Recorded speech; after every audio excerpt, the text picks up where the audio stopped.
बिस्मिल्लाहिर्रहमानिर्रहीम। अस्सलाम वालेकुम नाज़रीन। मुअज़्ज़ज़ नाज़रीन ग्रामी, इस कहानी की इससे पहले आप 5 किस्तें सुन चुके हैं। अब छठी किस्त मुलाहिज़ा फरमाएं। वरना इससे पहले भी तुमने काफी स्नाइपर्स को निशाना बनाया था, तो फिर इनमें से किसी पर असल राइफल की गोली क्यों नहीं चलाई गई? पहले भी सरदार ने सफाई देने की जरूरत नहीं, इस बात का यकीन कैसे दिलाओगे? क्या अदालत में ये बात साबित कर सकोगे जब कैमरे से बनने वाली फिल्म हमारे पास है? मैंने गहरा सांस लेकर आंखें बंद कर लीं। दर हकीकत हमें बड़ी चाबक दस्ती और होशियारी से फांसा गया था। सारी कार्रवाई बिल्कुल बेदाग थी। मुझे खामोश पाकर वो दोबारा बोला, गोली चलाने वाला इलेक्ट्रिक चेयर पर बैठेगा, इसका साथ देने वाला कम अज कम 10 साल कैद बमुशक्कत पाएगा और कातलों को मालूमात देने वाली कैप्टन का कोर्ट मार्शल होगा। ये मैंने कम से कम सजा तजवीज़ की है। क्या चाहते हो? ये हुई ना मर्दों वाली बात। कर्नल स्कॉट मुस्कुराया। यकीन मानो, अगर ये काम तुम्हारे अलावा कोई और कर सकता तो हम कभी भी तुम्हें तकलीफ ना देते। मैंने तंजिया लहजे में कहा, फिर तो मुझे फख्र करना चाहिए कि मैं भी कुछ ऐसा कर सकता हूँ जो कोई भी अमरीकी नहीं कर सकता। यह हकीकत है, 1900 मीटर के फासले से आज तक किसी ने भी हदफ को निशाना नहीं बनाया। मैंने मुंह बनाया, इसमें निशानाबाजी कहाँ से आ गई? क्योंकि तुम्हें 1800 मीटर के फासले से एक आदमी को निशाना बनाना है। अगर किसी को कत्ल करना ही मसले का हल है तो मुझे बेगुनाह होते हुए भी हर सजा कबूल है। मैंने पुरअज़म लहजे में कहा, चाहे किसी मुस्लिम दुश्मन शख्स को भी मारने का मौका मिले, किसी मुस्लिम दुश्मन शख्स को अमेरिका क्यों कत्ल कराएगा, ये एक अलग बहस है। अलबत्ता तुम हर तरह से अपना इत्मीनान कर सकते हो। उसने अपने सामने रखी एक ज़ख़ीम फाइल उठाकर मेरी जानिब भिड़ाई। इसमें मतलूबा शख्स के बारे मुकम्मल मालूमात दर्ज हैं, कुछ अखबारी तराशे भी हैं। तुम्हारे पास 2 दिन है, फाइल तफसील से पढ़ लो, परसों अपने फैसले से आगाह करना। ये गोया बात खत्म होने का ऐलान था।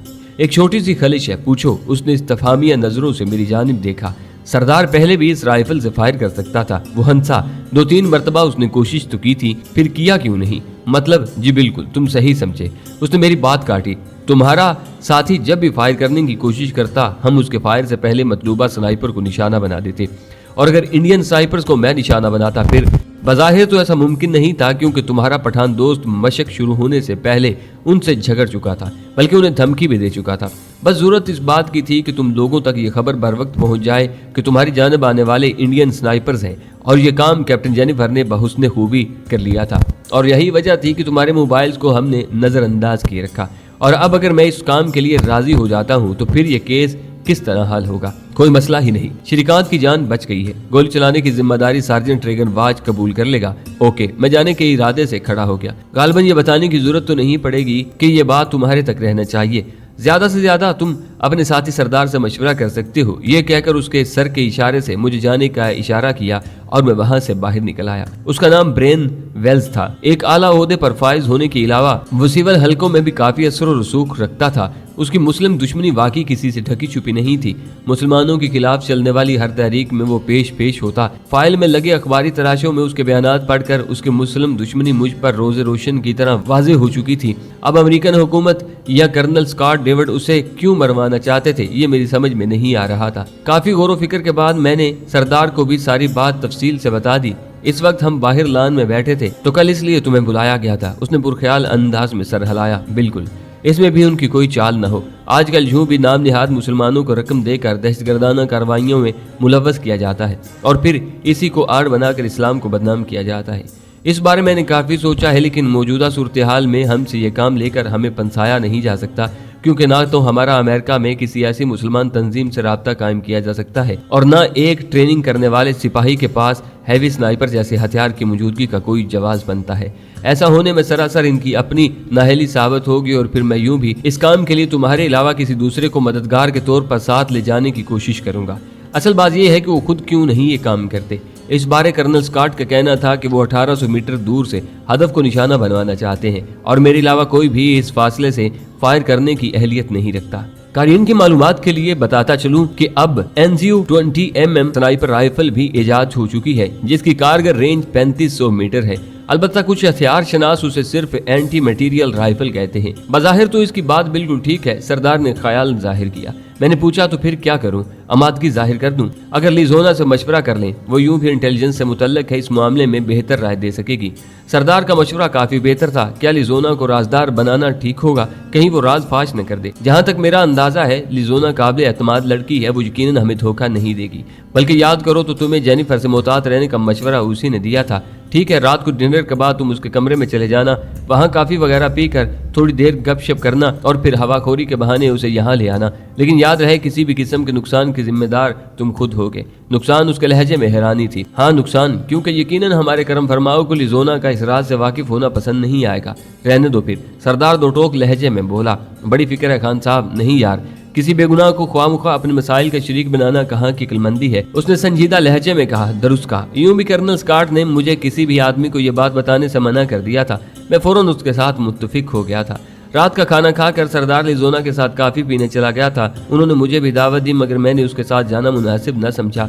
मेरी वजह से लिजोना पर शक किया जा सकता था। मैं अपने कमरे में आकर ब्रेन वेल्स की फाइल का मुतालिया करने लगा। मुझे पढ़ते हुए थोड़ी देर ही हुई थी कि दरवाजा खटखटा कर जेनिफर अंदर दाखिल हुई। मश्क से वापसी के बाद वो पहली बार मेरे पास आई थी।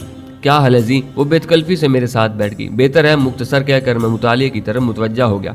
क्या पढ़ रहे हो? मेरे मूड को किसी खातर में न लाते हुए उसने मेरे हाथ से फाइल लेने की कोशिश की। मैंने फाइल बंद करके तकिए के नीचे रख दी और बोला, किसी के ज़ाती कागजात को देखने की कोशिश करना मेरा ख्याल है मुहज़्ज़बाना फेल नहीं है। तुम्हारा मूड क्यों बिगड़ा हुआ है? तुम नहीं जानती? नहीं, उसने नफ़ी में सर लाया। मैंने तल्खी से कहा, झूठ की भी कोई हद होती है जी, बाखुदा मुझे इल्म नहीं है तुम क्यों खफा हो। अच्छा ये बता दो कि श्रीकांत को मोबाइल फ़ोन किसने लेकर दिया था? मैंने हवा में तीर छोड़ा। क्यों? जिस तरह जेनिफर को मुझे इंडियन स्नाइपर की आमद से मुतल्ला करने के लिए किसी राब्ते की जरूरत थी, इसी तरह श्रीकांत पार्टी को मेरी जगह के बारे बताने की भी उनसे राब्ते की जरूरत होती। इसके अलावा तो कोई ऐसी सूरत नहीं थी जिससे इंडियन स्नाइपर्स को मेरी जानब भेजा जा सकता। कौन सा मोबाइल? उसकी आवाज़ में शामिल लर्जिश मुझे यकीन दिलाने के लिए काफ़ी थी कि मेरा तीर निशाने पर लगा। अब कह दो ये भी झूठ है कि श्रीकांत के हवाले भी तुमने मोबाइल किया था, ठीक है, लेकिन इसे भी तो मैंने इसीलिए लेकर दिया था ताकि मैं उसकी गोली का निशाना बनने से बच जाऊं। असल में मैं चाहती थी कि तुम लोग आपस में लड़ते रहोगे और मैं बस करो चैनी। मैंने कता कलामी करते हुए कहा, झूठ बोलने के लिए भी लहजे में एतमाद का होना जरूरी होता है। मैं मजबूर थी। मुझे बस ये अफसोस है कि तुमने अपने मकसद के हसूल के लिए दोस्ती और मोहब्बत को हथियार बनाया। जी मैं तुमसे सचमुच मोहब्बत। बराए मेहरबानी मैं मजीद कुछ नहीं सुनना चाहता। तुम तशरीफ ले जा सकती हो। मैंने एक बार फिर उसकी बात पूरी नहीं होने दी थी। इसमें तुम्हारा कोई नुकसान नहीं था, समझे तुम? वो भी एकदम गुस्से में आ गई थी। गोली का निशाना इंडियन स्नाइपर्स ने बनना था, तुमने नहीं। और जिस काम के लिए तुम्हें मजबूर किया जा रहा है इसमें भी तुम्हारा कोई नुकसान नहीं, बल्कि एक तरह से फायदा है कि तुम्हें एक मुसलमान दुश्मन शख्स को खत्म करने का मौका दिया जा रहा है। क्या मुझे एतमाद में नहीं लिया जा सकता था? कोशिश तो की थी, तुम माने ही नहीं। फार्म वाले किस्से को छोड़ो, मेरा इशारा मश्क वाले वाक़े की तरफ है। उसने अफसुर्दा लहजे में कहा, मैं नहीं बता सकती। अगर बता देती तो मेरा बहुत ज्यादा नुकसान हो जाता। तो फिर मोहब्बत का दावा किस लिए? ठीक है, नहीं करती दावा। मैं तुम्हारी दुश्मन हूँ, मुझे तुमसे नफरत है, मुझे तुम एक आंख नहीं भाते। अब खुश वरिंदे हुए लहजे में कहती हुई खड़ी हो गई। उसकी आंखों के कटोरे पानी से लबरेज हो गए थे, मगर इससे पहले कि आंसू बाहर आते वो रुख मोड़ कर चल दी। मैंने उसे रोकने की कोशिश नहीं की थी। दरवाजे के सामने वो एक लम्हे के लिए रुकी, अपने हाथों की पुश्त आंखों को मला और बाहर निकल गई। मैं आंखें बंद करके मौजूदा सूरत हाल पर गौर करने लगा। मैं इनकार करने की हालत में नहीं था। इससे जहां हम दोनों सजा के हकदार ठहरते वहीं मुल्क की भी बदनामी थी। हम दोनों बुरी तरह फंस चुके थे। कर्नल स्कॉट के लिए श्रीकांत को ठिकाने लगाना कोई मुश्किल काम नहीं था और उसकी मौत का इल्जाम लामुहल्ला हम दोनों के सर होता कि हमारे खिलाफ नाकाबिल तरदीद सबूत मौजूद थे। ब्रेन वेल्स को वो जिस वजह से भी मरवा रहे थे ये मेरा दर्द सर नहीं था, मगर ब्रेन वेल्स की मुस्लिम दुश्मनी में शुबे की गुंजाइश नहीं थी, क्योंकि कर्नल स्कॉट ने मेरे हवाले जो फाइल की थी इसमें ज्यादातर हवाले मुख्तलिफ अखबारात में शाया होने वाले ब्रेन वेल्स के बयानात पर मुश्तमिल थे और एक मुस्लिम दुश्मन यहूदी को अपनी जान बचाने के लिए कैफरे करदार तक पहुंचाने में कोई मुजाहिका नहीं था। अगले दिन मैं कर्नल स्कॉट के सामने बैठा उसे अपना फैसला सुना रहा था। गुड, मुझे तुमसे इसी फैसले की तवक्का थी। मेरा इस बात सुनते ही कर्नल स्कॉट खुशदिली से मुस्कुराया। मजबूरी है, मैं फीकी मुस्कुराहट से बोला। अच्छा, मैं फालतू बातों में वक्त ज़ाया करने के बजाय असल मुद्दा पर आता हूँ। तुम्हारे पास करीबन एक हफ्ते का वक्त है। इस दौरान तुम रोजाना फायरिंग रेंज पर जाकर मशक कर लिया करो। इस ज़मन में एक नई हैवी स्नाइपर तुम्हारे हवाले कर दी जाएगी। मैंने कहा, वो पहले वाली ठीक है ना? नहीं, हम वो इस्तेमाल नहीं कर सकते। फायर के बाद राइफल वहीं पर छोड़ना पड़ेगी और उस राइफल पर आर्मी का नंबर खुदा हुआ है। तफ्तीश का रुख फौरन हमारी जानब मुड़ जाएगा और हमें जवाब देना मुश्किल हो जाएगा, इसलिए हम तुम्हें बिल्कुल नई राइफल देंगे। यकीनन एक हफ्ते में नई राइफल को अपने मुवाफिक करना तुम्हारे लिए मुश्किल नहीं होगा। वैसे मेरी फायरिंग मशक पर दूसरे ममालिक के स्नाइपर्स को कोई हैरानी या शक वगैरह नहीं होगा। तुम यहाँ से जेनिफर के साथ सैर सपाटे के बहाने निकलोगे, किसी को क्या मालूम कि तुम कहाँ जा रहे हो। वैसे मुझे हैरानी इस बात पर है कि एक आदमी को मरवाने के लिए तुम इतने पापड़ बेल रहे हो, हालांकि तुम लोग पूरे के पूरे शहर सफाई हस्ती से मिटाकर भी इंसानियत के खादम ही रहते हो और तुम लोग बस कुड़ते रहना। उसने कहका लगाया। बहरहाल तुम्हारी इतला के लिए अर्ज है कि ब्रेन वेल्स कोई आम आदमी नहीं, एक अमेरिकन शहरी होने के साथ बहुत असर और सूख और पहुंच वाला शख्स है। वो जिस गाड़ी में सफर करता है वो कई किलोग्राम बारूद का धमाका बर्दाश्त करने की एहलियत रखती है। इसके गिर्द हर वक्त दर्जन भर आला तरबियत याफ्ता कमांडो का घेरा होता है। बुलेट प्रूफ जैकेट वो सिर्फ सोते वक्त उतारता है। पानी का एक गिलास भी बगैर टीवी मुआयने के उसे पेश नहीं होता। एक 80 मंजिला इमारत की आखिरी मंजिल में उसकी रहाइश है, जिसकी सारी खिड़कियों में बुलेट प्रूफ शीशे लगे हुए हैं। उस इमारत की निचली मंजिल में हसास सरकारी दफातर हैं, इसलिए वहां किसी गैर मुतलका शख्स का गुजर मुमकिन ही नहीं। और बिलफर्ज कोई अंदर घुसने में कामयाब हो भी जाए तो ब्रेन वेल्स की रहाइश गाह तक नहीं पहुंच सकता कि वहां सिर्फ उसके मुहाफिजों ही का दाखिला मुमकिन है। कोई उसके मुहाफिजों का रूप धार कर भी अंदर नहीं जा सकता कि दाखिले के वक्त कंप्यूटर उंगलियों के निशान, आंख की पुतली का मुआयना और आवाज को पहचान कर ही दाखिले की इजाजत देता है। वो एक लम्हे के लिए रुका और फिर गोया हुआ। यकीनन ये सरसरी मालूमात ही तुम्हें ये बताने के लिए काफी होंगी कि ब्रेन वेल्स को खत्म करना कितना मुश्किल है। और फिर सबसे बड़ा मसला ये है कि उसे खत्म करने के साथ हम ये भी नहीं चाहते कि कोई हम पर शक कर सके, और तभी मुमकिन है जब तुम हमारी मदद करोगे। मैंने पूछा, और मैं इसे कहाँ से निशाना बनाऊंगा? वक्त आने पर यह भी बता दूंगा, फिलहाल तुम अपनी मशक पर तवज्जो दो। इसी दौरान तमाम ममालिक के स्नाइपर यहीं रहेंगे। हाँ, क्योंकि अकेले तुम्हें रोकने में उन्हें पता चल जाएगा कि श्रीकांत के जख्मी होने में तुम्हारा हाथ है, जबकि तहकीकात के बहाने सबको रोकने पर किसी को शक नहीं होगा। आखिरी बात, क्या मेरे साथ जेनिफर का होना लाजमी है? एक तो उसे ये सब कुछ मालूम है और हम नहीं चाहते कि ज्यादा आदमियों तक ये बात पहुंचे। दूसरा, उसकी अपनी ये ख्वाहिश है। उसके साथ वो अमेरिकन शहरी है, जहां पर कार्रवाई होना है उस इलाके से अच्छी तरह वाकिफ है, और सबसे बढ़कर वो खुद भी बहुत अच्छी स्नाइपर है।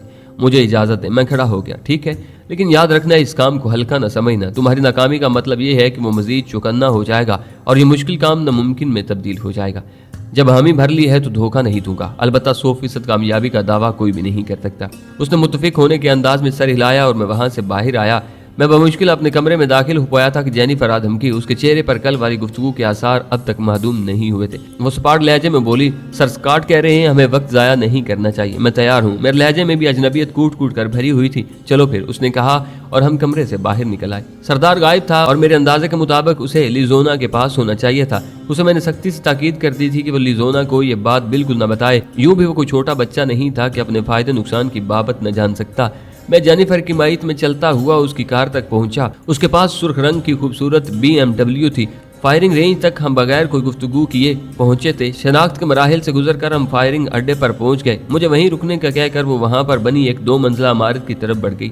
थोड़ी देर बाद वो एक नौजवान के हमरा वापस लौटी जिसने हैवी स्नाइपर रेंज मास्टर का बॉक्स उठाया हुआ था। खुद जेनिफर के पास हैवी स्नाइपर का छोटा एमुनेशन बॉक्स था जिसमें इस राइफल की 100 गोलियां पैक होती हैं। बक्स वहीं रखकर वो वापस लौट गया। मैंने बक्स खोलकर राइफल बाहर निकाली, टेलीस्कोप साइट उस पर फिट की। इस दौरान जेनिफर ने एमुनेशन निकालकर मैगजीन में भरना शुरू कर दिया था। तैयार होकर मैंने हदफ को 200 मीटर के फासले पर सेट किया और राइफल की जेरविंग देखने लगा। 5 गोलियां फायर करने के बाद मैंने ल्यूपोल्ड टेलीस्कोप साइट में मुनासिब तब्दीली की और फिर हदफ को 500 मीटर दूर करके फायर करने लगा। अगली मर्तबा मैंने 1000 मीटर से फासले से फायर किया और फिर 1000 से एकदम मैंने हदफ को 1800 मीटर के फासले पर धकेल दिया। हवा बिल्कुल मुवाफक थी। जेनिफर खामोशी से खाली मैगजीनें भरती रही और मैं मैगजीनें हदफ पर खाली करता रहा। बक्स में मौजूद तमाम गोलियां खत्म करने के बाद हम वापस जाने के लिए तैयार हो गए। कार में बैठते वक्त वो सरसरी लहजे में बोली, तुम वाकई बहुत अच्छे निशानेबाज हो। मैंने तंजिया लहजे में जवाब दिया, हाँ, और ये सलाहियत मुझे इस मकाम पर ले आई है। मेरा जवाब ऐसा नहीं था कि वो मजीद कुछ बोल पाती। अगले 5 दिन मैं और जेनिफर मुसलसल फायरिंग रेंज पर जाते रहे। मैं रोजाना 50 गोलियां 1800 और 50 गोलियां 1900 मीटर के फासले से हदफ पर फायर करता। इस दौरान कभी तेज हवा चल रही होती, कभी दरमियानी, कभी तेज धूप, कभी मुतदिल और कभी सहपहर के बाद का वक्त।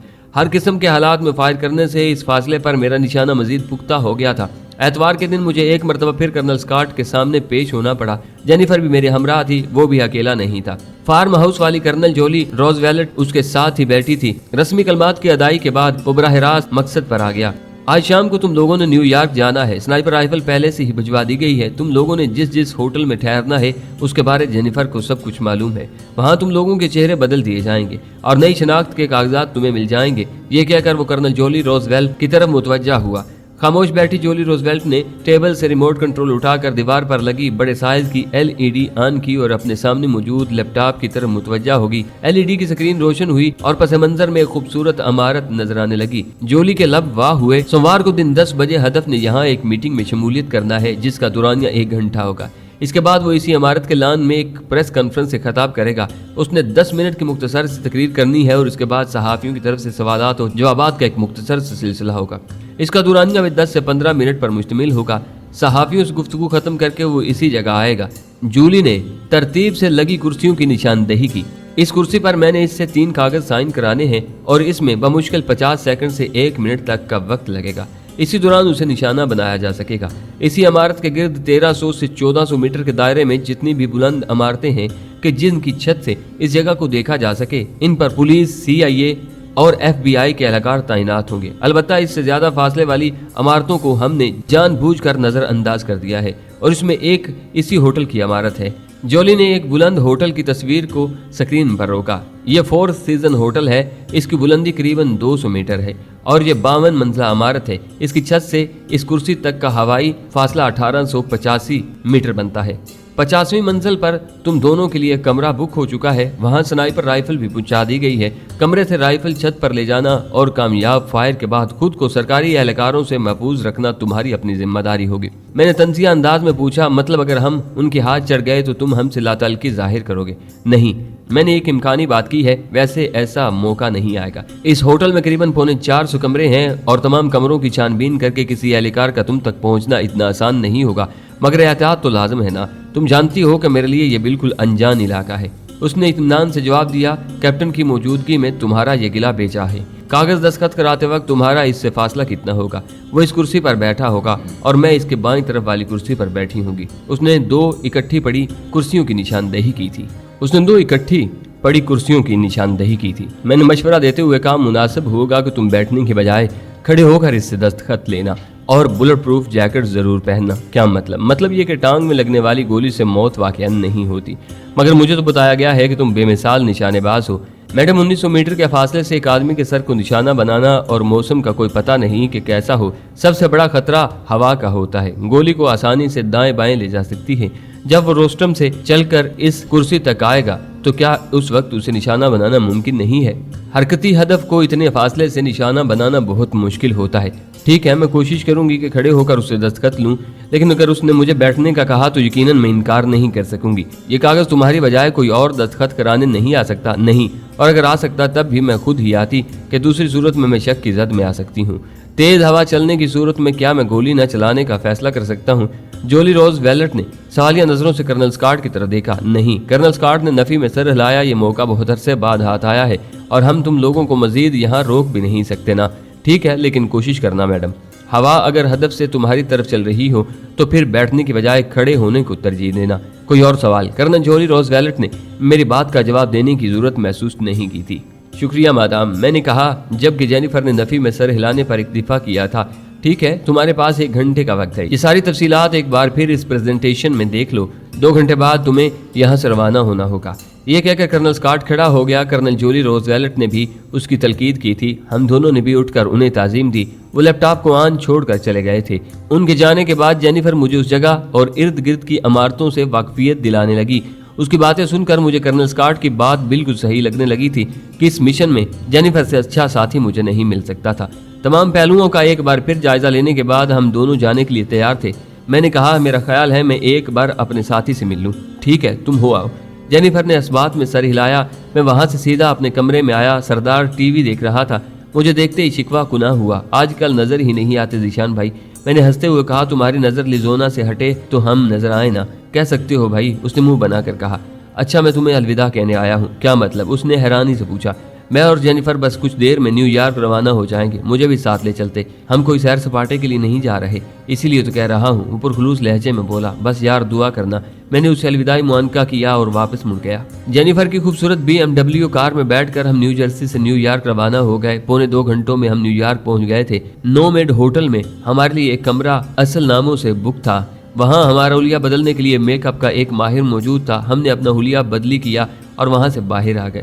جینیفر ایک نیگرو لڑکی کے روپ میں تھی۔ اس کے چہرے، گردن اور ہاتھوں پر مخصوص کالے رنگ کی باریک جھلی ایسے چپکا دی گئی تھی کہ معلوم ہی نہیں ہوتا تھا کہ یہ وہی سرخ و سفید جینیفر ہے۔ اس نے جینز کے ساتھ مکمل بازو والی قمیض پہنی تھی، یوں باقی جسم لباس میں چھپ گیا تھا۔ اس نے سر پر گھنگریالے بالوں والی وگ پہن لی تھی۔ मैं खुद इस वक्त एक गोरे के बहरूप में मस्तूर था। चूंकि इंग्लिश पर दस्तरस रखने के बावजूद मेरा लहजा अमरीकियों से यकसर मुख्तलिफ था, इसलिए जेनिफर ने मुझे ज्यादा बातचीत से मना कर दिया था। अलबत्ता रोजमर्रा के चंद फिक्रे मैंने अमरीकियों के अंदाज में कहना रट लिए थे। नोमिड होटल से फोर सीजन होटल तक इतना ज्यादा फासला नहीं था। हम टैक्सी में बैठकर फोर सीजन होटल की जानिब रवाना हो गए। दोपहर का वक्त था, रश काफी ज्यादा था। यूं भी न्यूयॉर्क दुनिया के चंद बड़े शहरों में से एक है। 15-20 मिनट में हम फोर सीजन होटल की बुलंदोबाला इमारत के सामने थे। नीचे उतरकर जेनिफर ने किराया अदा किया और हम अंदर की तरफ बढ़ गए। इस्तकबालिया पर बैठी लड़की से जेनिफर खुद मुखातिब हुई थी। थोड़ी देर बाद हम लिफ्ट के जरिए बुलंद हो रहे थे। कमरा नहायत शानदार, साफ सुथरा और हवादार था। दरवाजा अंदर से लॉक करके हमने बेड के नीचे से पैक शुदा हैवी स्नाइपर निकाली। उसके साथ एक बैग में स्नाइपिंग से मुतल्लिका सामान यानी दूरबीन, laser, range finder, wind meter वगैरह भी मौजूद थे। सामान वापस रखकर हम सीढ़ियों के जरिए छत पर पहुंचे। अंधेरा गहरा हो गया था। नीचे झांकने पर रोशनियों का सैलाब नजर आ रहा था, लेकिन कितनी ज्यादा भी रोशनी क्यों न होती, हदफ का तफसीली जायजा लेना मुमकिन नहीं था। अलबत्ता अगले दिन के लिए हमने अपने बैठने की जगह का चुनाव कर लिया था। थोड़ी देर छत पर गुजार कर हम नीचे उतर आए। खाना हमने रूम सर्विस के जरिए कमरे में ही मंगवा लिया था। चूंकि होटल में मुसलमानों के लिए हलाल खाना दस्तयाब था, इसलिए मुझे कोई परेशानी नहीं हुई थी। खाना खाकर हमने थोड़ी देर कल की कार्रवाई पर बातचीत की और फिर सोने के लिए लेट गए। मुझे उसकी आदत का पता था, इसलिए मैंने उसके साथ बिस्तर पर लेटने से गुरेज किया था। मुझे सोफे पर लेटता देखकर बस मुझे वो घूर कर रह गई थी। सुबह सवेरे उठकर हम सीढ़ियों के जरिए छत पर पहुंचे और वहां हैवी स्नाइपर और दूसरा सामान छुपा कर रख दिया। फिर नीचे आकर नाश्ता करने लगे। काफी का सिप लेते हुए वो सरसरी लहजे में बोली, मिशन की तकमील के बाद हमने फौरन ये होटल छोड़ना है ना? जी, तय तो यही हुआ था। अगर इस वक्त मैं हिकमत अमली में कोई तब्दीली कर देती हूँ तो तुम बहस में ना उलझना। बस मैं जो कहूँ खामोशी से उस पर अमल करना। क्या मतलब को छोड़ो। तुम्हें यहाँ से बखैरियत वापस ले जाना मेरी जिम्मेदारी है और बराए मेहरबानी चू चरा किए बगैर मेरी हदायत पर अमल करते रहना। जो कुछ करना है हम इस पर काफ़ी तफसील से बहस कर चुके हैं। फिर तुम्हारी इस बात से मैं क्या नतीजा अखज़ करूँ? मैंने झिला कर पूछा। यही कि मैं तुम पर कोई आंच नहीं आने दूंगी। मेरी आंखों में झांकते हुए वो एक अज़म से बोली। इस वक्त मुझे उसकी आंखों में सिवाय सच्चाई के और कुछ नज़र नहीं आ रहा था, या शायद वो इतनी अच्छी अदाकार रही थी कि मुझे उसका असल चेहरा दिखाई नहीं दे रहा था। मैंने खामोशी से सर झुका लिया। 9 बजे के करीब हम ऊपर पहुंचे। होटल सिक्योरिटी की वर्दी में एक आदमी जेनिफर ने छत के दरवाजे पर मुतय्यन कर दिया था ताकि हमें कोई डिस्टर्ब न करे। हमारा काम पूरा होते ही उसने वहां से रफू चक्कर हो जाना था। इसकी मौजूदगी में हम दोनों बेफिक्र होकर अपने काम कर सकते थे। दिन की रोशनी में हमें मतलूबा इमारत आसानी से नजर आ रही थी। दूरबीन की मदद से मैंने उस इमारत का अच्छी तरह जायजा लिया। तकरीब के लिए वहां कुर्सियां और रोस्टम वगैरह रख दिया गया था। छाती तक तो हदफ ने रोस्टम के पीछे छुप जाना था। इससे ऊपर बुलेट प्रूफ शीशा लगा हुआ था। जेनिफर को मोबाइल फोन पर कार्रवाई में एक छोटी सी तब्दीली का पैगाम मौसूल हुआ कि ब्रेन वेल्स ने अपनी तकरीर के बाद कागज दस्तखत करने थे और इसके बाद सहाफियों के सवालात का जवाब देना था। मैंने उस इमारत के गिर्द मौजूद ऊंची इमारतों पर सरकारी एहलकार घूमते देखे। इमारत को भी पुलिस की तेज रफ्तार कारों ने घेरा हुआ था। जोली रोज वैलेट ने जितनी कुर्सियां प्रेजेंटेशन में दिखाई थीं, इतनी ही कुर्सियां वहां रखी हुई थीं। जेनिफर राइफल को बक्स से निकाल कर सेट करने लगी। मैं भी नीचे बैठकर उसका हाथ बिठाने लगा। राइफल को जोड़कर मैंने मतलूबा कुर्सी पर फिक्स कर दिया। जेनिफर ने लेजर रेंज फाइंडर से कुर्सी का फासला नापा। 1890 मीटर फासला बना था। एलिवेशन नाप पर मतलूबा रेंज लगाकर मैं राइफल के पीछे लेट गया। जेनिफर ने विंड मीटर, ब्लास्टिक कैलकुलेटर और फायरिंग टेबल बैग से बाहर निकाल लिया था। ये फायरिंग टेबल हमने मशक के जरिए तरतीब दिया था। वैसे तो फायरिंग टेबल हर राइफल के साथ भी दस्तयाब होता है, मगर मुख्तलिफ कंपनियों के बनाए हुए एमुनेशन में फर्क होता है। दर्जा हरारत और हवा में मौजूद नमी वगैरह भी हर इलाके में यकसा नहीं होती, जबकि इन चीजों का फायर पर बहुत ज्यादा असर पड़ता है। अगर बनजर इंसाफ देखा जाए तो स्नाइपर राइफल से निशानाबाजी किसी साइंस से कम नहीं होती। अलबत्ता आम निशानेबाजी में इन सब बातों का ख्याल नहीं रखा जाता। मैंने पूछा, मैगजीन में गोलियां भर दी हैं? भर देती हूँ। उसने मैगजीन उतार कर बैग से 2 गोलियां निकाली और मैगजीन में डालकर मैगजीन दोबारा राइफल से जोड़ दी।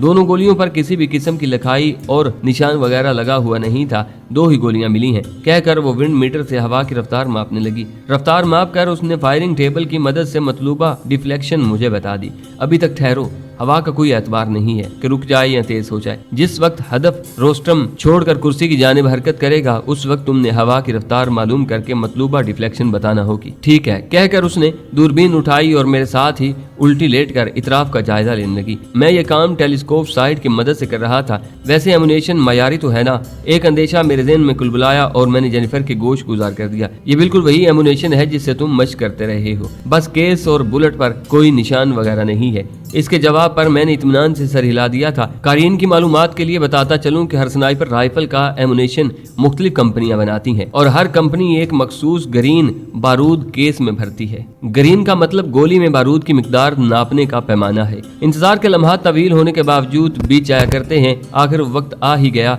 ब्रेन वेल्स अंदरूनी इमारत से मुहाफिजों के नरगे में बरामद हुआ और सीधा रोस्टम के पीछे आकर रुक गया। 2 मुहाफिज उसके दाएं बाएं और 3 पीछे खड़े हो गए थे। जेनिफर मुसलसल रंग बदलती हवा को विंड मीटर से माप रही थी और फिर जैसे ही ब्रेन वेल्स रोस्टम को छोड़कर कुर्सी पर बैठने कर्नल जोली रोजवेलट की जानिब बढ़ा, जेनिफर फौरन मतलूबा डिफ्लेक्शन मालूम करके साइड पर लगाने लगी। मैंने असाब को परसकून करके कुर्सी का निशाना साध लिया था। ब्रेन वेल्स जो ही करीब पहुंचा, कर्नल जूली रोजवेलट खड़ी हो गई और फिर शायद उसने उसे बैठने को कहा था कि वो उसके सामने फाइल धरती हुई बैठ गई थी।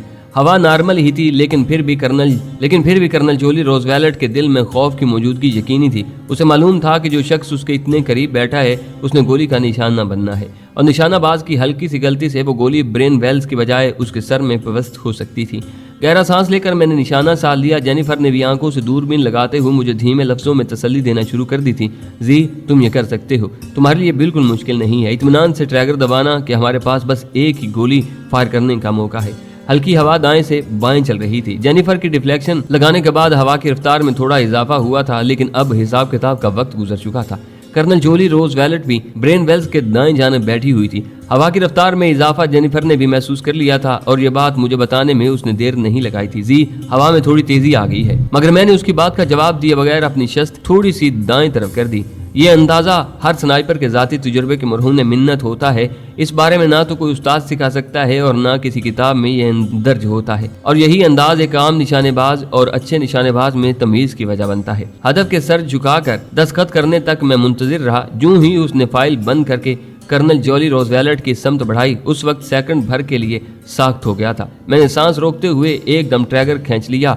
हल्के से धमाके के साथ गोली मिजल से निकली। मेरे कंधे को जाने पहचाने झटके का दबाव महसूस हुआ और इसके साथ जेनिफर बच्चों की तरह कलकारी मारते हुए मुझसे लिपट गई। आई लव यू जी, वो वारफ्तगी से बोली। तुमने कर दिखाया। टेलीस्कोप साइट में मुझे वहां भगदड़ मचती हुई नजर आ रही थी। उठो। मेरे चेहरे को अपने होठों का निशाना बनाकर वो खड़े होते हुए बोली। मैं फौरन खड़ा हो गया। राइफल और दूसरा सामान उठाकर हम फौरन नीचे की तरफ भागे। छत के करीब पहला कमरा खाली था। उसे मास्टर की से खोलकर हम अंदर दाखिल हुए। राइफल और दूसरे सामान को बेड के नीचे धकेलकर हम सराज से बाहर निकले। सिक्योरिटी गार्ड की वर्दी में मलबूस हमारा साथी फायर होते ही गायब हो चुका था।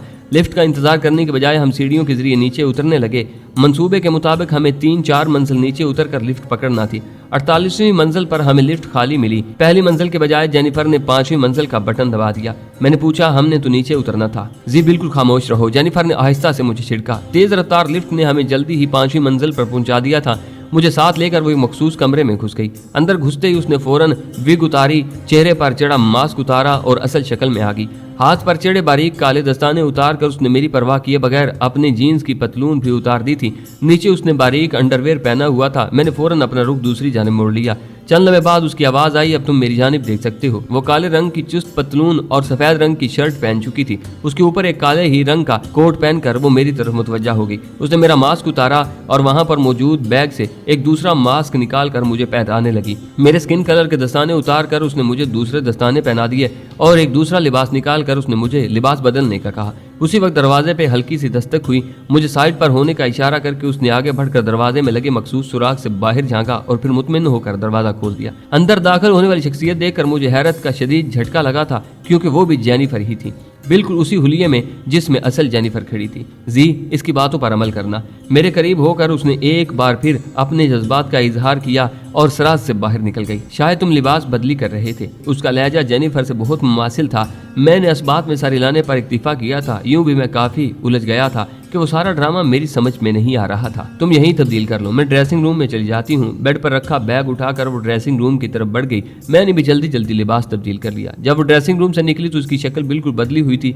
जेनिफर के बाल सुनहरी थे, जबकि उस लड़की के बाल काले और बिल्कुल लड़कों के अंदाज में तरछे हुए थे। मेरा लिबास और बाकी का सामान उसने काले रंग के बैग में मुंतकिल किया और बैग कंधे से लटकाते हुए बोली, यहीं रहना, कहीं जाने की कोशिश न करना। तुम कहाँ जा रही हो? मैं ये सामान ठिकाने लगा दूं। मैंने पूछा, वापस आओगी? नहीं। उसने नफी में सर हिलाया और बाहर निकल गई। मैं सर पकड़ कर बैठ गया। कभी सोचता कि मुझे जेनिफर पर एतबार करना चाहिए, वो मुझे नुकसान नहीं पहुंचा सकती, और कभी ये ख्याल आता कि मैं किसी बड़ी साजिश का शिकार बन गया हूँ। काफी देर तक मैं शशोपंज में मुब्तला रहा और आखिर में खुद को जेनिफर के रहमो करम पर छोड़ने का फैसला कर लिया। जेनिफर को गए हुए 2 घंटे होने वाले थे। अचानक दरवाजे पर जोरदार दस्तक हुई। मैंने मखसूस सुराग से झांक कर देखा। काले रंग के सूट में मलबूस 2 आदमी नजर आए। मैंने दरवाजा खोल दिया कि उसके अलावा कोई चारा नहीं था और जेनिफर भी इस बारे कोई हदायत नहीं करके गई थी। दरवाजा खुलते ही वो दोनों अंदर दाखिल हुए और आते साथ मुझसे नाम पूछा, स्टीफन। मेरे जहन में जो पहला नाम आया मैंने उगल दिया। उसका अगला सवाल शनाख्ती कार्ड के मुतल्लिक था जिसका जवाब मेरे पास नहीं था। मुझे खामोश पाकर एक ने जेब में हाथ डालकर पिस्तौल निकालकर मुझे हुक्म दिया, हाथ ऊपर करते हुए मेरे दिमाग में सोच उभरी कि बस अभी फंस गया हूँ। उसी वक्त जेनिफर 2 आदमियों के साथ नमूदार हुई जिन्होंने 3 आदमियों को हथकड़ी लगाकर पकड़ा हुआ था। कैप्टन, इसके पास शनाख्ती कार्ड मौजूद नहीं है, गिरफ्तार कर लो। जेनिफर की आंखों में मुझे शनासाई की हल्की सी झलक भी नजर नहीं आई थी। मेरा शक यकीन में बदल गया था कि मैं एक बहुत बड़ी साजिश का शिकार हो चुका था। मगर मैंने कुछ कहने के लिए मुंह खोलना चाहा। हेडक्वार्टर जाकर बात करना। मेरी बात सुने बगैर उसने सख्ती से मेरे बाजू पुश्त की जानिब मोड़ते हुए हथकड़ी लगा दी। जेनिफर पीछे मुड़कर बाहर निकल गई थी। हम चारों को धकेलते हुए वो बाहर लाए और काले शीशों वाली एक वैगन में बिठाकर उन्होंने हमारे सरों पर काले रंग के नकाब चढ़ाए और उसका दरवाजा बाहर से ताला लगाकर बंद कर दिया। मैं जेनिफर पर एतबार करके बुरी तरह फंस गया था। वैगन स्टार्ट होकर आगे बढ़ गई। मुझे मालूम था कि वहां जाते ही जब मेकअप उतरता और मेरा असल चेहरा सामने आता तो मुझे इलेक्ट्रिक चेयर पर बैठने से कोई नहीं बचा सकता था, और उसके साथ जो पाकिस्तान और मुसलमानों की बदनामी होनी थी वो एक अलहदा परेशानी थी। मैंने भी सोच लिया था कि सारी बात बगैर कोई लगी लिपटी रखे बता दूंगा। अगर मैंने फौरन होटल से निकलने की कोशिश की होती तो यकीनन बच जाता।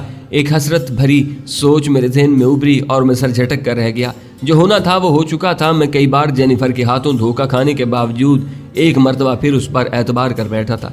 कहते हैं मोमिन एक सुराग से 2 मरतबा नहीं डसा जाता, लेकिन मैंने तीसरी मरतबा उससे धोखा खाया था और उसके बाद मजीद यूं भी गुंजाइश नहीं रही थी। क्या मेरे बचने का 1% भी इम्कान नहीं रहा था। मैं हकीकत बताकर भी अपनी जान नहीं बचा सकता था, बल्कि ये भी मुमकिन था कि कर्नल स्कॉट पार्टी मुझे हकीकत बताने के काबिल ही न छोड़ते और इससे पहले ही मेरा अगले जहां का टिकट कटा देते। वैगन एक झटके से रुकी और मैं अजियत भरी सोचों से हाल की जानिब पलटा।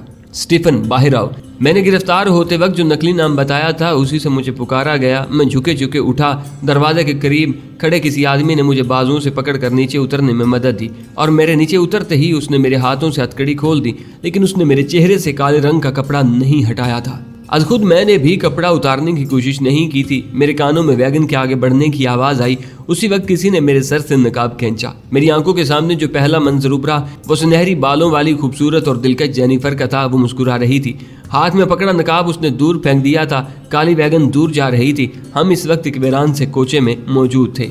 ये क्या? मैं हकलाया। वो शौकी से बोली, कहा था ना अपनी जैनी पर एतबार करो। ये कहकर उसने मेरे चेहरे से मास्क नोच कर परे फेंका और वारफ्तगी से लिपट गई। जैनी, क्या मजाक है, कोई देखेगा तो क्या कहेगा? उसने कहका लगाया। ये भला क्या बात हुई, कोई देखेगा तो क्या कहेगा? जनाब, ये पाकिस्तान नहीं न्यूयॉर्क है। फिर भी मैंने नरमी से खुद को उसकी गिरफ्त से छुड़ाते हुए पूछा, बताओ ना क्या मामला है? चलो होटल चलकर बताऊंगी। वो मेरी हरकत का बुरा मनाए बगैर बोली। मैं इस बात में सर हिलाते हुए उसकी मईत में चल पड़ा। थोड़ी देर बाद हम मसरूफ शाहराह पर निकल आए थे। चूंकि वहां से 9 मिनट होटल नजदीक ही था, इसलिए मैंने टैक्सी में बैठने की जरूरत महसूस नहीं की थी। कमरे में जाकर वो पुरतकल्लफ खाने का ऑर्डर देकर वाशरूम का रुख करते हुए शौक लहजे में बोली, जी नहाना है तो आ जाओ। शुक्रिया, मैं बाद में नहा लूंगा, मैंने मुंह बनाकर कहा और वो कहका लगाकर हंस पड़ी। उसके अंदाज से मुझे लग रहा था कि वो बहुत खुश है। शायद ये ब्रेन वेल्स को कामयाबी से ठिकाने लगाने की खुशी थी। उसके वाशरूम से निकलते ही मैं अंदर जाने लगा। वो मेरे करीब रुक कर बोली, अंदर नया सूट लटका हुआ है, नहा कर पहन लेना। और मैं सर हिलाकर अंदर घुस गया। मेरे नहा कर बाहर आने तक खाना आ चुका था। मेरी वजह से उसे भी हलाल खाना पड़ रहा था। अब पूछो तुम्हारे ज़हन में कौन से सवाल आ रहे हैं? वो छुरी कांटा संभालते हुए मुस्तफसर हुई। हमने मंसूबे के मुताबिक क्यों कार्रवाई नहीं की? क्योंकि मैं तुम्हें खोना नहीं चाहती थी। क्या मतलब? मैंने हैरानी से पूछा। मतलब यह है मेरी जान कि जब तुम नीचे पहुंचकर होटल से बाहर निकलने की कोशिश करते, उस वक्त तक दर्जनों सरकारी एहलकारों ने वहां पर पहुंचकर होटल से किसी के भी बाहर जाने को नामुमकिन बना देना था। और जो लोग भी बाहर जाने की कोशिश में थे वो तमाम इस वक्त तफ्तीश का सामना कर रहे हैं। मैंने तल्खी से पूछा, क्या मंसूबा बनाते वक्त ये पहलू तुम लोगों की नज़र से ओझल था? नहीं, कर्नल स्कॉट और कर्नल जूली रोजवेलट इस बात से अच्छी तरह वाकिफ थे। इसलिए उन्होंने हुक्म दे दिया था कि अगर तुम कामयाबी से फरार होने में कामयाब नहीं हो सके तो तुम्हें कत्ल कर दिया जाए। میں نے بظاہر تو حامی بھر لی، لیکن اس کے ساتھ تمہیں بچانے کا تہیہ بھی کر لیا تھا۔ میں نے خود CIA کے اہلکار کی صورت میں ہوٹل کی تلاشی لینا تھی، اور اسی صورت میں خود کو شک کے نرغے میں آنے سے بچا سکتی تھی۔ یہ بات کرنل اسکاٹ وغیرہ نے پہلے سے طے کر دی تھی کہ لیزا کو میرا ہم شکل بنا کر ہوٹل میں داخل کیا جائے گا، اور ہوٹل میں داخل ہو کر وہ اپنے اصل روپ میں آ جاتی اور میں اس کی جگہ لے لیتی۔ ہم دونوں نے چونکہ لفٹ سے نکلتے ہی علیحدہ علیحدہ ہو جانا تھا، اس لیے آگے تمہاری اپنی ثوابدید تھی، مگر میں جانتی تھی کہ تمہارا بچ نکلنا مشکل ہو جائے گا، اس لیے میں نے منصوبے میں تھوڑی سی تبدیلی کر لی، اور دیکھ لو تمہیں مکھن سے بال کی طرح نکال کر یہاں لے آئی۔ مطلب کرنل اسکاٹ اور جولی نے مجھے دھوکے میں رکھا۔ وہ صاف گوئی سے بولی، سب سے پہلے ہر آدمی کی اپنی ترجیحات ہوتی ہیں، تمہیں کل رات یا آج صبح کو بھی یہ سب کچھ بتا سکتی تھی۔ اگر فائر سے پہلے بتاتی تو شاید تم صحیح طریقے سے فائر نہ کر پاتے، اور اس کے بعد وقت ہی نہیں تھا بتانے کا۔ البتہ اس کے متعلق صبح ناشتے پر میں نے اشارہ کر دیا تھا۔ تم نے میرے لیے اتنی تگودو کیوں کی؟ میری آنکھوں میں جھانکتے ہوئے افسردہ لہجے میں بولی، کیا تم نہیں جانتے؟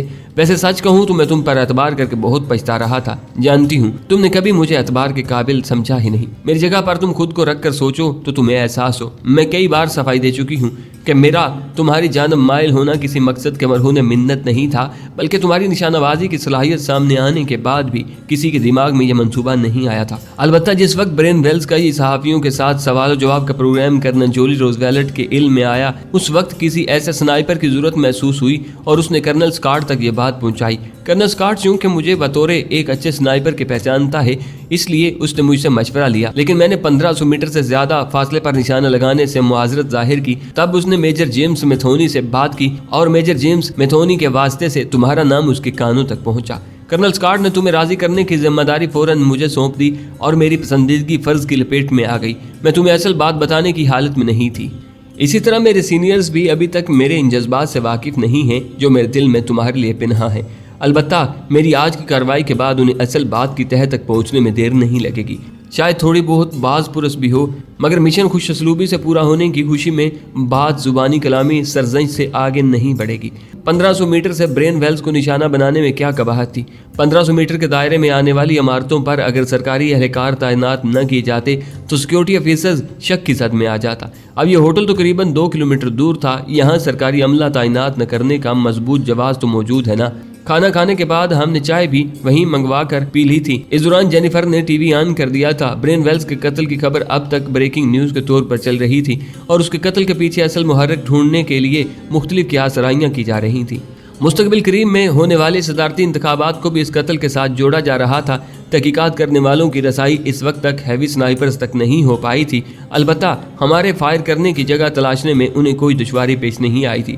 برین ویلز کے آدھے اڑے ہوئے چہرے کی تصویر بھی سکرین کے ایک کونے میں نظر آ رہی تھی۔ وہ چونکہ دستخط کرتے وقت کئی کیمروں کی زد میں تھا، اس لیے اسے گولی لگنے کی فلم بہت صاف بنی تھی۔ اس کا کرنل جولی روزویلٹ کی طرف فائل کا بڑھانا اور پھر مسکراتے ہوئے کچھ کہنا، اسی لمحے اس کے چہرے کے ٹکڑوں کا ہوا میں اڑنا اور اس کا اچھل کر پیچھے گر کر تڑپنے لگ جانا، یہ 2-3 سیکنڈ کے اندر برپا ہوا تھا۔ ویسے کیا تمہیں بھی اصل وجہ معلوم نہیں ہے؟ میں نے اس کی آنکھوں میں جھانکتے ہوئے پوچھا۔ برین ویلز کا واضح جھکاؤ ڈیموکریٹک پارٹی کی طرف تھا، اور شاید اس کی زندگی مسٹر جارج ڈبلیو بش کے دوبارہ صدر بننے میں رکاوٹ بنتی۔ اس نے گول مول انداز میں اصل بات اگل دی۔ 20 جنوری 2005 کو جارج ڈبلیو بش کی مدت صدارت پوری ہو رہی تھی۔ میں نے اسے مزید خریدنے سے اعتزاز برتا، تاکہ اس طرح کی زیادہ معلومات کبھی کبھی جان لیوا بھی ثابت ہو سکتی ہیں۔ چائے کا کپ خالی کر کے اس نے مہانی کے لہجے میں کہا، اگر چاہو تو ہم رات یہیں گزار سکتے ہیں۔ میں نے روکھے لہجے میں جواب دیا، شکریہ جی۔ ویسے باقی سنائپرز بھی آج کیمپ میں تو نہیں ہوں گے؟ کیا مطلب؟ میں نے حیرانی سے پوچھا۔ مطلب یہ کہ کل ہمارے کیمپ سے نکلتے باقی تمام کو بھی 1-2 دن باہر گزارنے کی اجازت مل گئی تھی۔ اس ضمن میں تمام کو $1,000 بطور جیب خرچ کے طور پر دیا جانا تھا، تاکہ وہ نیو یارک یا کسی دوسرے قریبی شہر کی سیر کر سکیں۔ اور یہ مہربانی کس لیے؟ تاکہ کرنل اسکاٹ کے پاس تمہارے کیمپ سے باہر جانے کا مضبوط جواز موجود ہو۔ تمہارے پکڑے جانے کی صورت میں وہ کہہ سکتا تھا کہ کیمپ سے صرف تم نہیں، تمام سنائپرز باہر ہیں۔ ویسے بہت مکار قوم ہے تمہاری، بہت دور تک سوچتے ہو، میں نے طنزیہ انداز میں کہا۔ وہ پھیکی مسکراہٹ سے بولی، اب تمہیں اصل بات بتا دی تو تم طنز کرنے لگے، اور پلیز کرنل اسکاٹ یا میڈم جولی کے سامنے ایسا کچھ نہ کہہ دینا۔ وہ کبھی بھی یہ نہیں چاہیں گے کہ ان کی حقیقت تم پر ظاہر ہو۔ میرا خیال ہے اب ہمیں چلنا چاہیے۔ اب تو ایسی کوئی بات نہیں کہ تمہیں مجھ سے بھاگنے کی ضرورت پڑے۔ میں نے مانی کے لہجے میں پوچھا، پہلے ایسی کون سی بات تھی؟ نہ نہیں، میرا مطلب ہے اب تو تم آزاد ہونا، تم نے اپنا مشن پورا کر لیا ہے۔ وہ گڑبڑا گئی تھی۔ کیپٹن جینیفر، میں جانتا ہوں کہ تم نے پہلے پہل جو مجھے اس قسم کی آفر کی تھی، اس کے پس پردہ مجھے بلیک میل کرنے کا ارادہ کار فرما تھا۔ ویسے شادی وغیرہ کے متعلق کچھ نہیں سوچا؟ میں نے مزاحیہ انداز میں پوچھا۔ فی الحال تو بالکل نہیں، وہ صاف وہی سے بولی۔ ابھی تو زندگی انجوائے کرنے کے دن ہے، ابھی سے یہ بیڑیاں پہن لوں؟ تمہارے لیے زندگی انجوائے کرنے کا یہی طریقہ ہے کہ بندہ جنسی بہرہ روی کا شکار ہو جائے؟ حالانکہ شادی بھی اسی انجوائمنٹ کا نام ہے، بس فرق یہ ہے کہ اس صورت میں صرف ایک مرد میسر ہوتا ہے اور وہ شغل باعث گناہ بھی نہیں ہوتا۔ کیا میں تمہیں اتنی گھٹیا اور بہرہرو لگتی ہوں؟ تمہیں آفر کرنے کا مطلب یہ نہیں ہے کہ میں سہل الحصول ہوں۔ اگر ایسا ہوتا تو سنائپر کورس پر آنے والے کم از کم خوبصورت مردوں کے ساتھ میں تعلق رکھ چکی ہوتی، مگر میں تمہیں چیلنج کرتی ہوں کہ کوئی ایک مرد ایسا لے آؤ جو یہ دعویٰ کر سکے کہ اس نے جینیفر کو حاصل کر لیا ہے۔ پھر انجوائمنٹ اور شادی نہ کرنے سے کیا مراد؟ شادی کے بعد عورت واقعی بن جاتی ہے، آزادی کی زندگی بسر نہیں کر سکتی۔ ایسا صرف ہمارے ہاں ہوتا ہے۔ ایک سچ بول دوں؟ اس نے میرے ہاتھ پر ہاتھ رکھتے ہوئے پوچھا۔ سچ ہی تو سننا چاہتا ہوں۔ میں شروع دن سے جانتی تھی کہ تم میرے ساتھ جسمانی تعلق نہیں رکھو گے، اس لیے جتنی بار بھی میں نے تمہیں دعوت دی ہے وہ صرف ڈرامے اور دکھاوے کے طور پر تھی۔ اور اس دن جو فارم ہاؤس پر لے جا کر پوری کوشش کی تھی وہ کیا تھا؟ میں نے تنزیہ لہجے میں پوچھا۔ اگر تم راضی ہو جاتے تو تمہیں کمرے میں لے جاتی، اندھیرا کر کے واش روم میں جاتی اور وہاں ایک اور لڑکی تیار بیٹھی تھی تمہیں سنبھالنے کے لیے۔ میں پھیکی مسکراہٹ سے بولا۔ صحیح کہا۔ اس نے پوچھا خفا ہو گئے؟ نہیں، بس عورت ذات کی مکاری کے بارے سوچ رہا ہوں۔ عورت کو مکاری پر مجبور کرنے والی ذات بھی تو مرد کی ہے نا، اس نے تلخ لہجے میں کہا۔ ایک کام پر کسی مرد کو راضی کرنے کے لیے دوسرا مرد عورت کو استعمال کرتا ہے کیونکہ اپنی وہ صنف کی فطرت جانتا ہے۔ وہ جانتا ہے کہ کسی معصوم عورت کو پامال کرنے کے لیے ایک مرد کتنا گر سکتا ہے۔ اگر مرد کی فطرت میں عورت کے حصول کی اتنی تمنا نہ ہوتی تو کسی عورت کے استعمال کی ضرورت ہی نہ پڑتی، اور نہ عورت کو اپنی ذات پر جبر کر کے کسی ناپسندیدہ شخص کو اپنی چاہت کا یقین دلانا پڑتا۔ سارے مرد ایک جیسے نہیں ہوتے، ساری عورتیں بھی ایک سی نہیں ہوتی، اور معاف کرنا، ایک دو مردوں کا عمل پوری برادری کی نمائندگی نہیں کر سکتا۔ یہ جاسوسی کی دنیا کا قانون ہے کہ مرد کو بلیک میل کرنے کے لیے سب سے آسان، اہم اور تیر بہدف طریقہ عورت کا استعمال ہے، اور ایسا مرد کی ہوس پرست طبیعت کی وجہ سے ہے۔ مرد چاہے مشرق کا ہو یا مغرب کا، اس کی فطرت ایک سی ہوتی ہے۔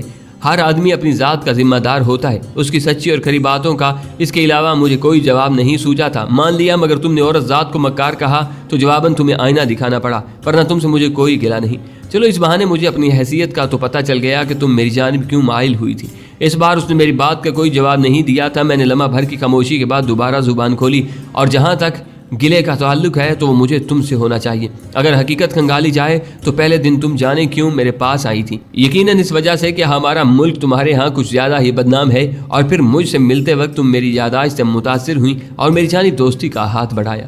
یہ دوستی شاید برقرار رہتی اگر میں روس اور چائنا کا ذکر کر کے تمہارے پیارے اور عظیم ملک امریکہ کی شان میں گستاخی کا مرتکب نہ ہوتا۔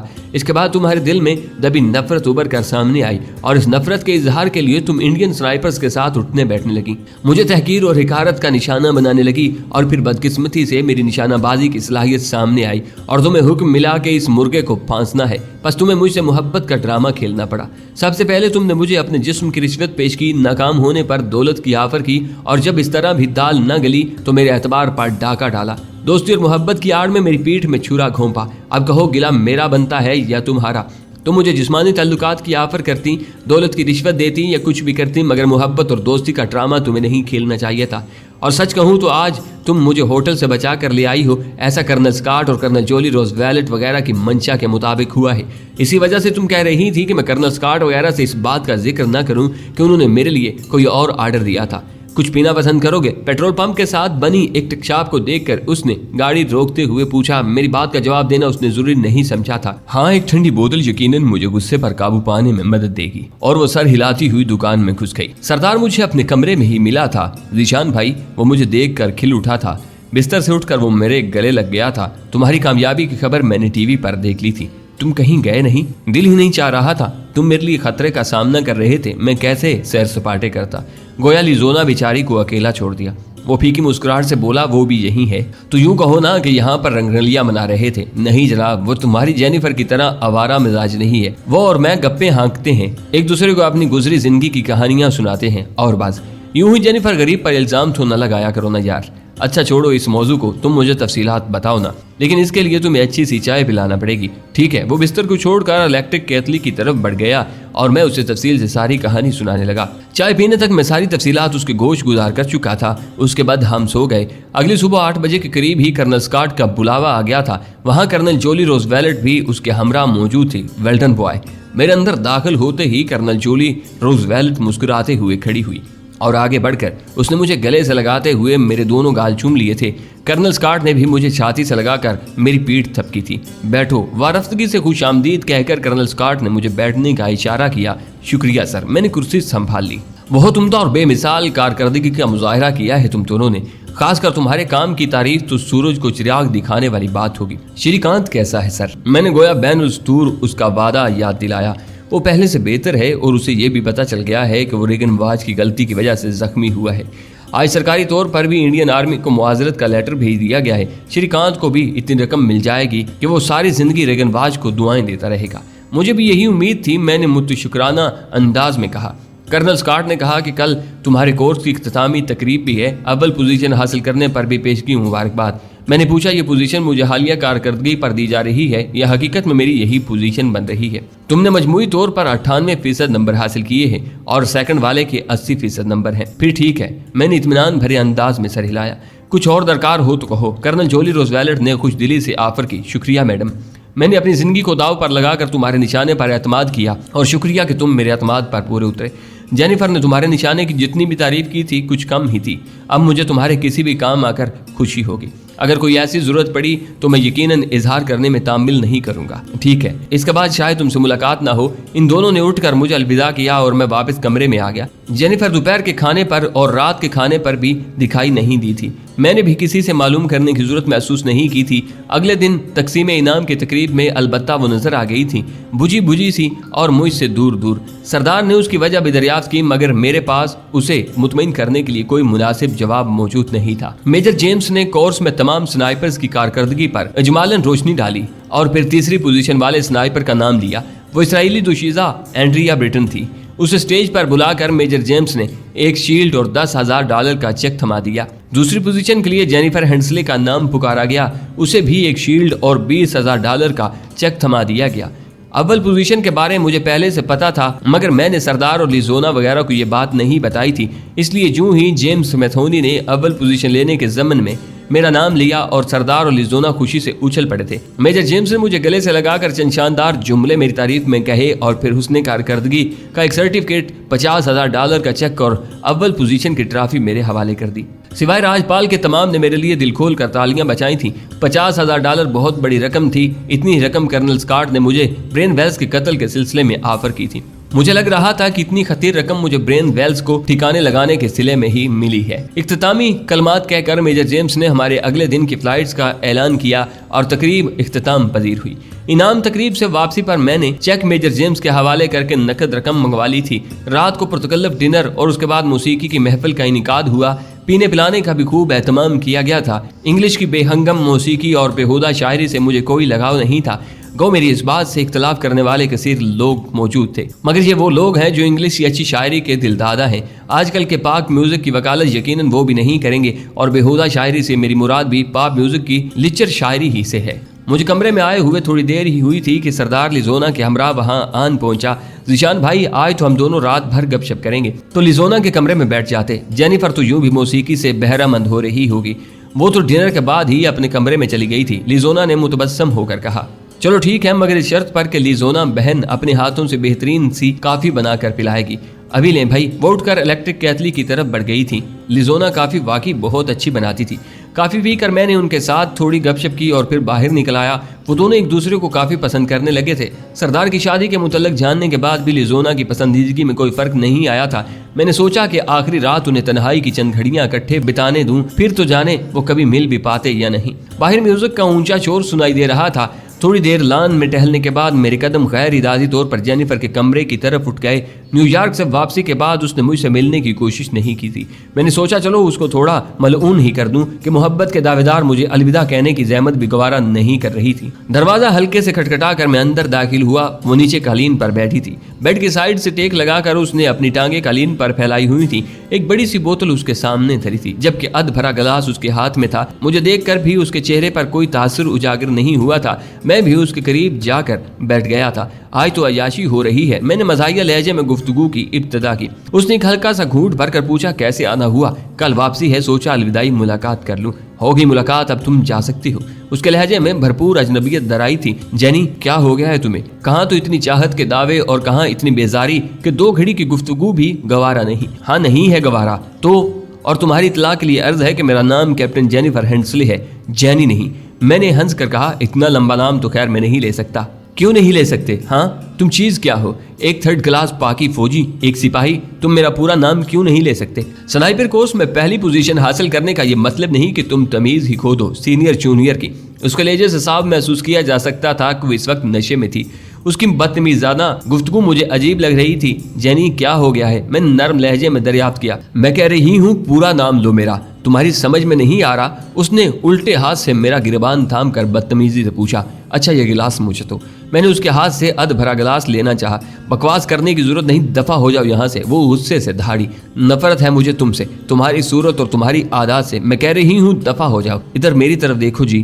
میں نے اس کا نام مزید مختصر کرتے ہوئے اسے کندھوں سے تھام کر اس کا رخ اپنی جانب کیا۔ چھوڑ دو مجھے۔ اس نے ایک جھٹکے سے اپنے کندھے میری گرفت سے آزاد کروائے۔ میں نے زبردستی اس کے ہاتھ سے گلاس لے کر کمرے کے کونے کی طرف اچھال دیا۔ تمہاری یہ جرات! اس نے میرا گربان تھامنے میں دیر نہیں لگائی تھی۔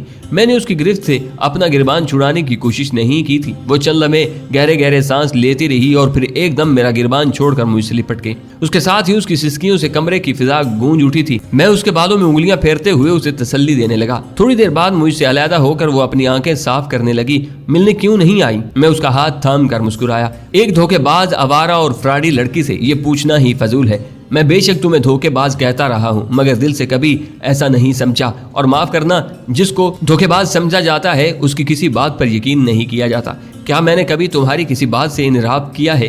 سوائے ایک بات کے اور وہ بھی بقول تمہارے تم نے دل سے کبھی نہیں کہا۔ جھوٹ بول رہے ہو۔ وہ سسکی۔ جھوٹ کیوں؟ اگر ایسا ہوتا میں تمہیں ملنے ہی کیوں آتا؟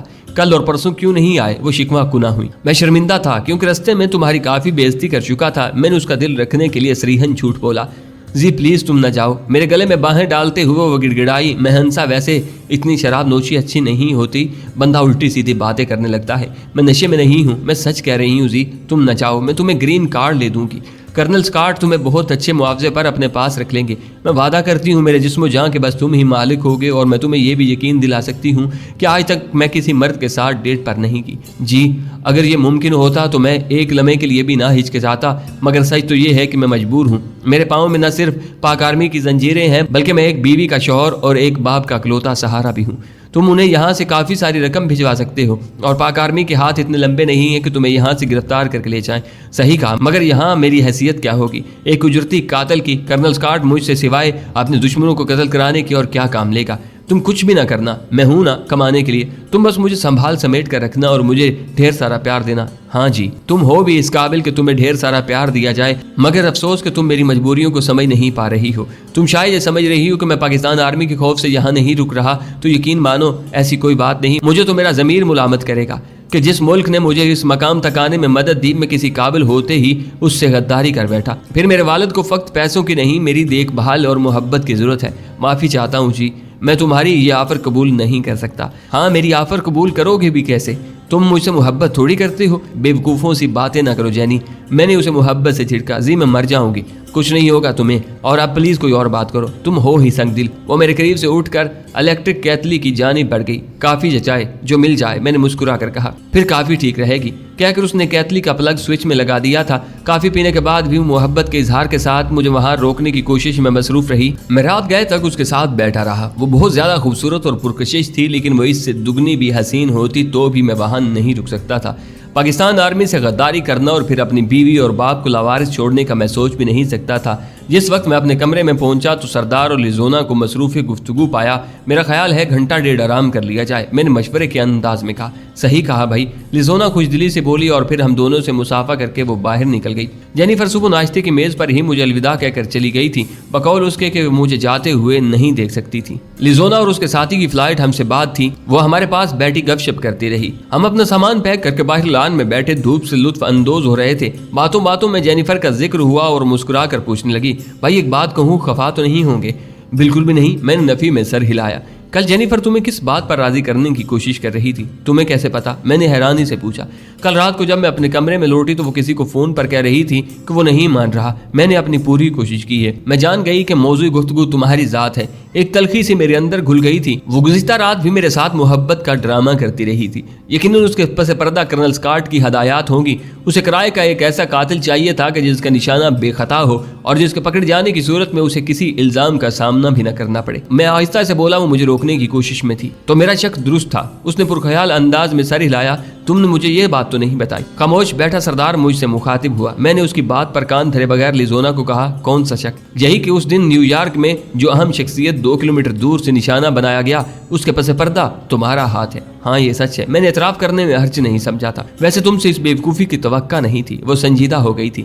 ایسا تم اس لیے کہہ رہی ہو کہ اصل بات سے ناواقف ہو؟ ایسی بھی کیا مجبوری آن پڑی تھی؟ جواباً میں نے مختصر الفاظ میں ساری کہانی سنا دی اور تم لوگوں نے مجھے اس بات سے بے خبر رکھا۔ اس کی شاکی نظروں کا محور سردار کی ذات تھی۔ سردار اس سے نظریں چرا کر نیچے دیکھنے لگا۔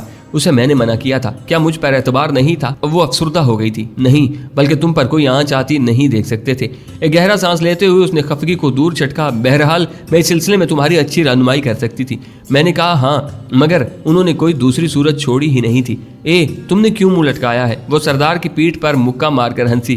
میں بھلا تم سے خفا ہو سکتی ہوں؟ اور وہ بھی الوداع ہوتے وقت میں معذرت خواہ ہوں۔ سردار پھیکی مسکراہٹ سے بولا۔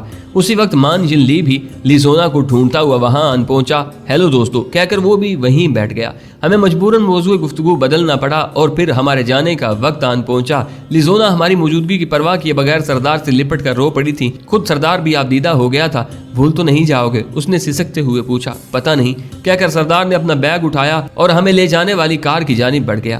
اب چنار بیگم کی محبت میں دھڑکنے والے دل میں کسی اور کا نام بھی شامل ہو چکا تھا۔ میں نے لیزونا اور مالنی جی سے مصافحہ کیا اور سردار کے پیچھے چل پڑا۔ کار میں بیٹھ کر اس نے سیٹ کے ساتھ ٹیک لگا کر آنکھیں بند کر لی تھی۔ میں اس کی کیفیت سمجھ سکتا تھا۔ موت سے نظریں ملانے والا سچا اور کھرا پٹھان اس وقت لیزونا کو دیکھنے کا حوصلہ اپنے اندر مفقود پا رہا تھا۔ کار چل پڑی۔ لیزونا ہاتھ لہراتی رہی۔ میں نے بھی کار سے ہاتھ نکال کر انہیں خدا حافظ کہا، مگر سردار آنکھیں بند کیے بیٹھا رہا۔ ہم پاکستان میں سپہر ڈھلے اترے تھے۔ اب کیا کریں؟ سردار نے پوچھا، یونٹ رپورٹ کریں یا گھر کا چکر لگا لیں؟ میں نے جواباً کہا، میرا تو خیال ہے کہ ہمارے گھر اتنی دور نہیں ہے۔ تم نے مردان جانا ہو اور میں نے تلاگنگ، تو کیوں نہ آج کی رات گھر گزار لیں؟ صبح 11 بجے تک راولپنڈی پہنچ جانا، یونٹ چلے جائیں گے اور یوں بھی ہمارے اگلے چند دن انٹرویو وغیرہ ہی میں گزریں گے۔ شاید ہفتہ ایک مزید چھٹی ملنے میں بھی لگ جائے۔ ٹھیک ہے۔ سردار خوشی سے تیار ہو گیا۔ ہم نے اگلے دن 12 بجے پیر بدھائی بس اڈے میں ملنے کا پروگرام طے کر کے اپنی اپنی راہ چل پڑے۔ میرے پاس کافی بڑی رقم موجود تھی۔ میں ایئرپورٹ سے ٹیکسی کرا کر صدر بازار پہنچا اور ماہین اور ابو جان کے لیے تحائف خریدنے لگا۔ شام کی اذان مجھے وہیں ہو گئی تھی۔ دوبارہ ٹیکسی کرا کر میں پیر بدھائی موڑ پہنچا اور تلاگنگ جانے والی ویگن میں بیٹھ گیا۔ رات کے 9 بج رہے تھے جب میں تلاگنگ اڈے پر اترا۔ سردیوں کا موسم تھا، اس لیے ویرانی کا عالم نظر آیا۔ وہاں سے میرے گاؤں کا فاصلہ 5-6 کلومیٹر سے زیادہ نہیں تھا۔ میں عموماً پیدل ہی گھر چلا جاتا تھا۔ اس دن میں نے ایک ٹیکسی والے سے بات کی۔ کرائے سے 4-5 گنا زیادہ پیسے لے کر وہ میرے ساتھ جانے پر آمادہ ہو گیا۔